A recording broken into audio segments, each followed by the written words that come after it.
নমস্কার, Ramakrishna TV YouTube চ্যানেলের পক্ষ থেকে সকল মা, বাবা, দাদু, দিদা, ঠাকুমা, ঠাকুর দাদা, দাদা, দিদি, ছোট ছোট ভাই বোনদের জানাই অনেক অনেক ভালোবাসা, প্রীতি ও আন্তরিক শুভেচ্ছা।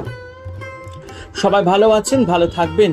আমি আবারও চলে এসেছি শ্রী শ্রী রামকৃষ্ণ মিশনের নির্মল কুমার রায়ের লেখা রানী রাসমণির জীবন বৃত্তান্ত সম্পর্কে আলোচনা করতে। আমরা আলোচনায় আছি পর্ব 17-তে, রানী রাসমণি শ্রী রামকৃষ্ণ রাসমণি পর্বতে, এবং আমরা আলোচনায় ছিলাম চতুর্থ ভাগ অবধি। আজকে আমরা আলোচনা করব পঞ্চম ভাগ। এবং একটি কথা বলবো, যারা যারা আমার আগে রানী রাসমণির সম্পর্কিত আলোচনায় ভিডিওগুলি যারা মিস করেছেন, দেখা অবশ্যই আপনারা আমার রামাকৃষ্ণা টিভি ইউটিউব চ্যানেলের প্লে লিস্ট যাবেন, রানী রাসমণির প্লে লিস্টে গিয়ে আগের ভিডিওগুলি বা এপিসোডগুলি দেখে নিতে পারবেন।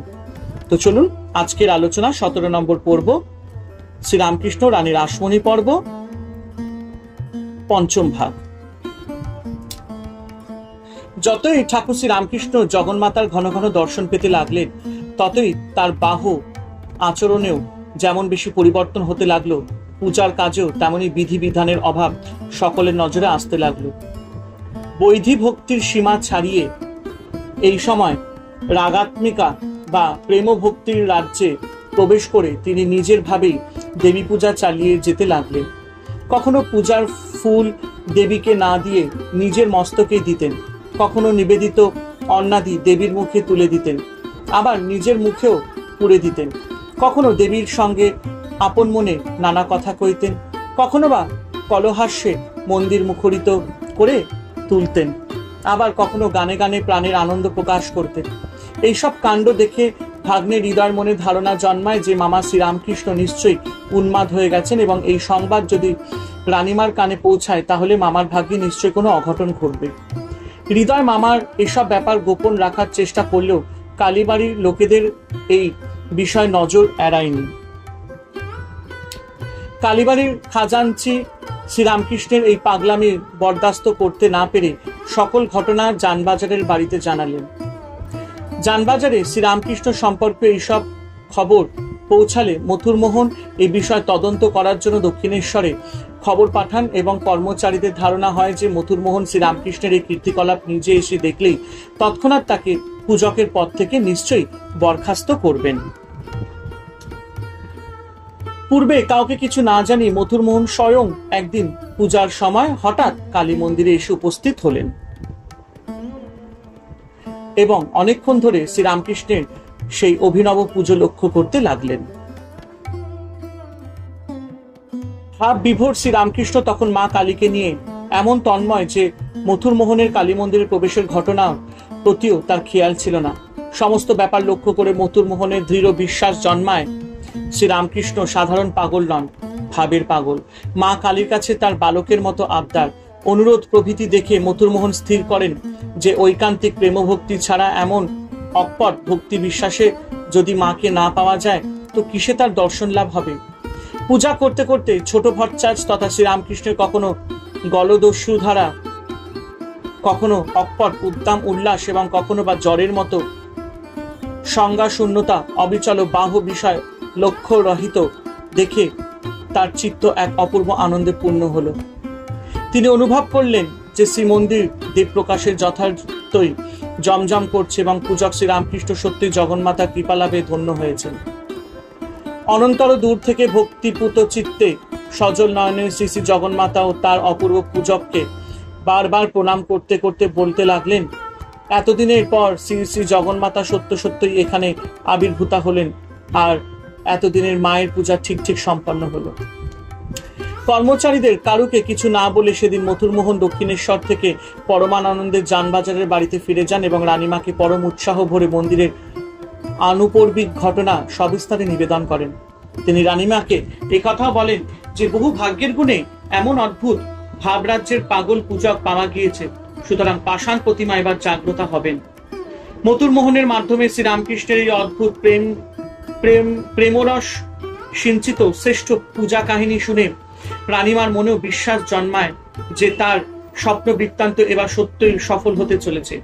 মা কালী নিজে কৃপা করে এমন পূজক জুটিয়ে দিয়েছেন। অতঃপর রানীমার অনুমতি ক্রমে মথুরমোহন দক্ষিণেশ্বরে খাজাঞ্চিকে বলে পাঠান যে শ্রীরামকৃষ্ণ তার নিজের যেমন অভিরুচি তেমনি ভাবে মায়ের পূজা করুন, তাকে যেন কোনো প্রকারের বাধা না দেওয়া হয়। এরপর যখনই রানীমা বা মথুরমোহন দক্ষিণেশ্বরে আসতেন, তখন শ্রীরামকৃষ্ণের এই অভিনব পূজা দেখে ও তার সুললিত কণ্ঠে ভক্তিমূলক গান শুনে মুগ্ধ হতেন। যতদিন যেতে লাগলো এই পাগল পূজারীর উপর রানীমার অনুরাগও আরো বৃদ্ধি পেতে লাগলো। দক্ষিণেশ্বরে এলেই তিনি অপরিসীম শ্রদ্ধাবশত শ্রীরামকৃষ্ণের সঙ্গে কিছুক্ষণ আলাপ না করে যেতেন না। এমনকি তার প্রাণের উচ্ছ্বাসে গাওয়া গানগুলিও তিনি মন দিয়ে শুনতেন। লীলা প্রসঙ্গ গ্রন্থে এই সম্পর্কে উল্লেখ আছে। রানী রাসমণি যখন দক্ষিণেশ্বরে আসিতেন, তখন ঠাকুরকে ডাকাইয়া তাহার গান শুনিতেন। নিম্নলিখিত গানটি তাহার বিশেষ প্রিয় ছিল। মানে এখানে যে গানটি লেখা রয়েছে তার তো সুরটা আমি জানি না, তো আমি পাঠ হিসেবে আমি গানটি পড়ব। কোন হিসাবে হরহৃদে দাঁড়িয়েছ মা পদ দিয়ে, সাত করে জিভ বাড়াইছ যেন কত ন্যাকামে, জেনেছি তারা কি তোর এমনই ধারা, তোর মা কি তোর বাপের বুকে দাঁড়িয়েছিল অমনি করে। ঠাকুরের গীত অত মধুর লাগিবার আরেকটি কারণ ছিল, গান গাহিবার সময় তিনি গীতোক্ত ভাবে নিজে এত মুগ্ধ হইতেন যে অপর কাহারও প্রীতির জন্য গান গাইতেছেন এ কথা একেবারে ভুলিয়া যাইতেন। গীতোক্ত ভাবে মুগ্ধ হইয়া এই রূপে সম্পূর্ণ আত্মবিস্মৃত হইতে আমরা জীবনে অপর কাহাকে দেখি নাই। ভাবুক গায়করাও শ্রোতার নিকট হইতে প্রশংসার প্রত্যাশা কিছু না কিছু রাখিয়া থাকেন। ঠাকুরকে কেবল দেখিয়াছি, তাহার গীত শুনিয়া কেউ প্রশংসা করিলে তিনি যথার্থই ভাবিতেন এই ব্যক্তি গীতোক্ত ভাবে প্রশংসা করিতেছে এবং উহার বিন্দুমাত্র তাহার প্রাপ্য নহে। ঠাকুর শ্রী রামকৃষ্ণের এই সঙ্গীত উপলক্ষে দক্ষিণেশ্বরে এমন একটি অস্বাভাবিক ঘটনা ঘটে, যেটির পূর্ণ বিবরণ দেওয়া প্রয়োজন। লীলা প্রসঙ্গ গ্রন্থে বর্ণিত আছে, আজ রানী রাসমণি স্বয়ং ঠাকুর বাড়িতে আসিয়াছে। কর্মচারীরা সকলে শস্য ব্যস্ত। যে ফাঁকিদার সেও আজ আপন কর্তব্য অতি যত্নের সহিত করিতেছেন। গঙ্গায় স্নানান্তে রানী কালীঘরে দর্শন করিতে যাইলেন। তখন কালীর পূজাও বেশ হইয়াছে। জগন্মাতাকে প্রণাম করিয়া রানী মন্দির মধ্যে শ্রীমূর্তির নিকটে আসনে আহ্নিক পূজা করিতে বসিলেন এবং ছোট ভট্টাচ বা ঠাকুরকে নিকটে দেখিয়া মার নাম গান করিতে অনুরোধ করিলেন। ঠাকুরও রানীর নিকটে বসিয়া ভাবে বিভোর হইয়া রামপ্রসাদ, কমলাকান্ত প্রভৃতি সাধক দিগের পদাবলী গাইতে লাগিলেন। রানী পূজা জপাদি করিতে করিতে ওই সকল শুনিতে লাগিলেন। কিছুক্ষণ এইভাবে কাটিলে ঠাকুর হঠাৎ গান থামাইয়া বিরক্ত হইয়া উগ্রভাবে রক্ষস্বরে বলিয়া উঠিলেন, কেবল ওই ভাবনা, এখানে ওই চিন্তা বলিয়া রানীর কোমল অঙ্গে করতল দ্বারা আঘাত করিলেন। সন্তানের কোন রূপ অন্যায়াচরণ দেখিয়া পিতা যে রূপ কুপিত হইয়া কখনো কখনো দণ্ডবিধান করেন, ঠাকুরেরও এখন ঠিক সেই ভাব। কিন্তু কেই বা তাহা বুঝে। মন্দিরের কর্মচারী ও রানীর পরিচারিকারা সকলে হইচই করে উঠিল। তার পালা শস্য ব্যস্তে ঠাকুরকে ধরিতে ছুটিল। বাহিরের কর্মচারীরাও মন্দির মধ্যে এত গোল কিসের ভাবিয়া কৌতূহল ক্রান্ত হইয়া সেদিকে অগ্রসর হইল। কিন্তু ওই গোলযোগের প্রধান কারণ যাহারা ঠাকুর ও রানীর রাসমণি, তাহারা উভয় এখনো স্থির গম্ভীর। কর্মচারীদের বকাবকি ছোটাছুটির দিকে লক্ষ্য না করিয়া একেবারে উদাসীন থাকিয়া ঠাকুর আপনাতে আপনি স্থির ও তাহার মুখ মৃদু মৃদু হাসিল। শ্রী শ্রী জগদম্বার ধ্যান না করিয়া আজ কেবলই একটি বিশেষ মকদ্দমার ফলাফলের বিষয় ধ্যান করিতেছিলেন। রানী রাসমণি নিজের অন্তর পরীক্ষার দ্বারা ইহা দেখিতে পাইয়াই ঈষৎ অপ্রতিভ অনুতাপে গম্ভীর। আবার ঠাকুর ওই কথা কি করিয়া জানিতে পারিলেন ভাবিয়া রানীর ওই ভাবের সহিত কত বিস্ময় ভাব মনে বর্তমান। পরে কর্মচারীদের গোলযোগে রানীর চমক ভাঙিল ও বুঝিলেন নিরপরাধ ঠাকুরের প্রতি এই ঘটনার হীনবুদ্ধি লোকদিকের বিশেষ অত্যাচার হইবার সম্ভাবনা বুঝিয়া সকলকে গম্ভীরভাবে আজ্ঞা করিলেন, ভট্টাচ মশায়ের কোনো দোষ নাই, তোমরা উহাকে কেউ কিছু বলিও না। গুরুভাবে সম্পূর্ণ আত্মহারা ঠাকুর যে কিভাবে অপরের সহিত ব্যবহার ও শিক্ষাদি প্রদান করিতেন, এই ঘটনাটি উহার একটি জ্বলন্ত নির্দেশক। ঘটনাটি তলাইয়া দেখিলে বড় কম ব্যাপার বলিয়া বোধ হয় না। কোথায় একজন সামান্য বেতনভোগী নগণ্য পূজারী ব্রাহ্মণ এবং কোথায় রানী রাসমণি, যাহার ধন, বুদ্ধি, ধৈর্য, সাহস ও প্রতাপে কলিকাতার তখনকার মহামহাবুদ্ধিমানরাও স্তম্ভিত। এরূপ দরিদ্র ব্রাহ্মণ যে তাহার নিকট অগ্রসর হইতেই পারিবে না, ইহাই স্থির সিদ্ধান্ত করিতে হয়। অথবা যদি কখনো কোনো কারণে তাহার সমীপস্থ হয়, তা চাটুকারিতা প্রভৃতি উপায় তাহার তিলমাত্র সন্তোষ উৎপাদন করিতে পারিলে আপনাকে কৃতার্থ জ্ঞান করিবে এবং তন্নিমিত্তই অবসর অনুসন্ধান করিতে থাকিবে। তাহা না হইয়া একেবারে তদিপরিত, তাহার অন্যায় আচরণের খালি প্রতিবাদ নহে, শারীরিক দণ্ডবিধান ঠাকুরের দিক হইতেই দেখিলে ইহা যেমন অল্প বিস্ময়ের কথা মনে হয় না, রানীর দিক হইতেই দেখিলে ঐরূপ ব্যবহারের যে তাহার মনে ক্রোধ অভিমান হিংসাদির উদয় হইল না, ইহাও একটি কম কথা বলিয়া মনে হয় না। তবে পূর্বেই যেমন আমরা বলিয়া আসিয়াছি, স্বার্থগন্ধহীন বিরাট আমি তার সহায় যখন মহাপুরুষ দিগকের মনে এইরূপ গুরুভাব আসে উপস্থিত হয়, তখন ইচ্ছা না থাকিলেও সাধারণ মানবকে তাহার নিকট নতশির হইতে হইবেই হইবে। রানীর ন্যায় ভক্তিমতী সাত্ত্বিক প্রকৃতির তো কথাই নাই, কারণ ক্ষুদ্র ক্ষুদ্র স্বার্থ নিবন্ধ দৃষ্টি মানব মন তখন তাহাদের কৃপা ও শক্তিকে শক্তিতে উন্নত হইয়া তাহারা যাহা করিতে বলিতেছেন তাহাতেই তাহার বাস্তবিক স্বার্থ, এই কথাটি আপনা আপনি বুঝিতে পারে। কাজেই তখন তদ্রূপ করা ভিন্ন আর উপায়ন্তকর থাকে না। আরেক কথা, ঠাকুর যেমন বলিতেন, তাহার ঈশ্বরের বিশেষ অংশ ভিতরে না থাকিলে কেউ কখনো কোনো বিষয় বড় হইতে পারে না, বা মান ক্ষমতা প্রভৃতি হজম করিতে পারে না। সাত্ত্বিক প্রকৃতির সম্পন্না রানীর ভিতর ঐরূপ ঐশী শক্তি বিদ্যমান ছিল বলিয়াই তিনি ঐরূপ কঠোরভাবে প্রকাশিত হইল ঠাকুরের গুরুভাবে কৃপা গ্রহণ করিতে পারিয়াছিলেন। লীলা প্রসঙ্গকার ঘটনাটিকে রানীমার প্রতি শ্রীরামকৃষ্ণের গুরুভাবে কৃপা বলেই ব্যাখ্যা করেছেন। ঠাকুর শ্রীরামকৃষ্ণ যে উত্তরকালে বহু ব্যক্তিকে কেবলমাত্র স্পর্শ দ্বারা কৃপা করেছিলেন, এরকম বহু উদাহরণ আমরা ঠাকুরের জীবনীতেও পেয়েছি। কিন্তু রানীমার ঠাকুরের প্রতি ভক্তি শ্রদ্ধা যে কত গভীর ছিল এবং আত্মসংযম যে কত ধীর ছিল, তার পরিচয় এই ঘটনাতেই পাওয়া যায়। তিরস্কারের যথার্থ কারণ আছে বুঝতে পেরে রানীমা তার ভৃত্যদের সামনে এই শাসন অবিচলিত চিত্তে মাথা পেতে নিয়েছিলেন।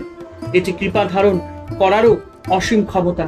শ্রীরামকৃষ্ণ সেদিন যা করেছিলেন তা ভাবাবিষ্ট অবস্থায় সম্পূর্ণ যন্ত্রচালিতের মতো করেছিলেন, স্বাভাবিক অবস্থায় নয়। ঠাকুরের সেই ভাবাবিষ্ট অবস্থার পরিচয় সেদিন একমাত্র রানীমাই পেয়েছিলেন, আর কেউ নয়। এরপরেও পূজকের পদে শ্রীরামকৃষ্ণকে বহাল রাখা রানীমার পক্ষে সম্ভব হয়েছিল, কারণ শ্রীরামকৃষ্ণের লোকোত্তর চৈতন্যময় শক্তির স্পর্শে রানীমার ভাগবতী প্রকৃতির সমগ্র বিকাশে সাহায্য করেছিল এবং প্রকৃতপক্ষে এটাই ছিল শ্রীরামকৃষ্ণের কৃপা। সেদিন যদি রানীমা সত্যই শ্রীরামকৃষ্ণের অন্তর্নিহিত উদ্দেশ্য না বুঝে নিজের আত্মাভিমানে তাকে পূজকের পদ থেকে বরখাস্ত রাখতেন, তবে শ্রীরামকৃষ্ণ লীলার গতি কোন দিকে মোড় নিত তা ধারণা করার ক্ষমতা আমাদের নেই। শ্রীরামকৃষ্ণ এবং রানীমার চরিত্র অনুধাবনে এই ঘটনার বিশেষ তাৎপর্য উপেক্ষণীয় নয়। শ্রীরামকৃষ্ণ রাসমণি পর্বে সেই জন্য এই একটিমাত্র ঘটনাকে উভয়কে প্রত্যক্ষ অতীন্দ্রিয় পারমার্থিক সম্পর্ককে উন্নীত করেছিল। এই ঘটনার পর থেকে শ্রীরামকৃষ্ণের প্রেমাভক্তির বেগ এতই বৃদ্ধি পেতে থাকে যে শ্রীরামকৃষ্ণ নিজেই মথুর মোহনকে জানিয়ে দেন যে কালী মন্দিরের বাধা ধরা কাজ আর তার দ্বারা সম্ভব নয় এবং সেই জন্য যেন তাকে ওই কাজ থেকে রেহাই দেওয়া হয়।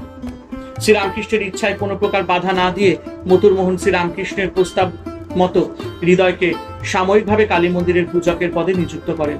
কিন্তু হৃদয়ের উপর এই সময় কাজের চাপ খুব বেশি হওয়ায় সেই সময় কাজের সন্ধানে আগত শ্রীরামকৃষ্ণের কুল্লতার ভ্রাতা রামতারক ওরফে হলধারীর ওপর কালী পূজার ভার দেওয়া হয়।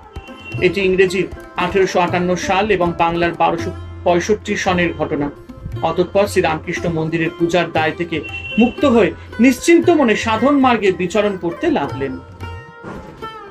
কিন্তু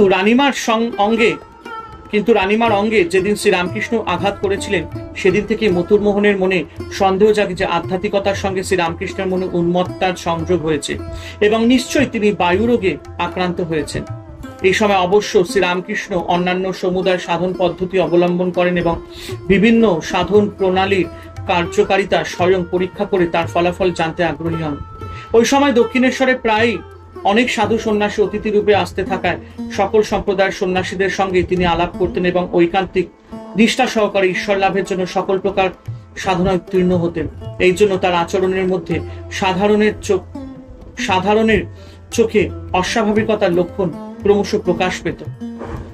রানীমা এবং মথুর মোহনের যদিও দৃঢ় বিশ্বাস ছিল যে শ্রীরামকৃষ্ণ দৈব শক্তি সম্পন্ন পুরুষ এবং জগন্মাতার বিশেষ কৃপাপ্রাপ্ত, তবুও তার নানা বাহ্যিক বিপরীত আচরণ লক্ষ্য করে তাদের উভয়ের মনে ধারণা জন্মায় যে অতুগ্র তপস্যা শ্রীরামকৃষ্ণের শরীরে সম্ভবত সহ্য হয়নি এবং তার ফলে ভাবের পাগলামির সঙ্গে সত্যকারের পাগলামিও কিছুটা যুক্ত হয়েছে। মথুর মোহন শ্রীরামকৃষ্ণের বায়ুপ্রবণ ধাত জেনে প্রথমে তার জন্য মিছরি শরবত পানের ব্যবস্থা করেন, কিন্তু তাতে কোনো ফল না হওয়ায় কলকাতার কুমারটুলি নিবাসী তখনকার সুপ্রসিদ্ধ কবিরাজ গঙ্গাপ্রসাদ সেনের কাছে তাকে চিকিৎসার জন্য নিয়ে যান। এই সময় সাধনকালে শ্রীরামকৃষ্ণের শরীরে ও মনে নানা প্রকার অস্বাভাবিক লক্ষণ প্রকাশ পাওয়ায় কবিরাজ গঙ্গাপ্রসাদ সেন দীর্ঘদিন যাবৎ কবিরাজের মতে তার চিকিৎসা করেন, কিন্তু কোনো উপকারই হয়নি। আধ্যাত্মিকতায় পুষ্ট শ্রীরামকৃষ্ণের শারীরিক ও মানসিক লক্ষণগুলি প্রত্যক্ষ করে এবং তার দৈহিক দৈব ক্রিয়াগুলির সমক্ষ পরিচয় পেয়ে কবিরাজ গঙ্গাপ্রসাদ পরবর্তীকালে তার চিকিৎসা বন্ধ করেন এবং ভ্রাতা দুর্গাপ্রসাদ সেনের অভিমত অনুযায়ী এটিকে যোগজ ব্যাধি বলে ঘোষণা করেন। আর এইভাবে আমরা আজকের আলোচনা সমাপ্ত করলাম। হরে কৃষ্ণ কৃষ্ণ কৃষ্ণ হরে হরে, হরে রাম রাম রাম হরে হরে। জয় শুভ শম্ভু, জয় দেবী দুর্গা দুর্গতি নাশিনী, জয় মা কালী।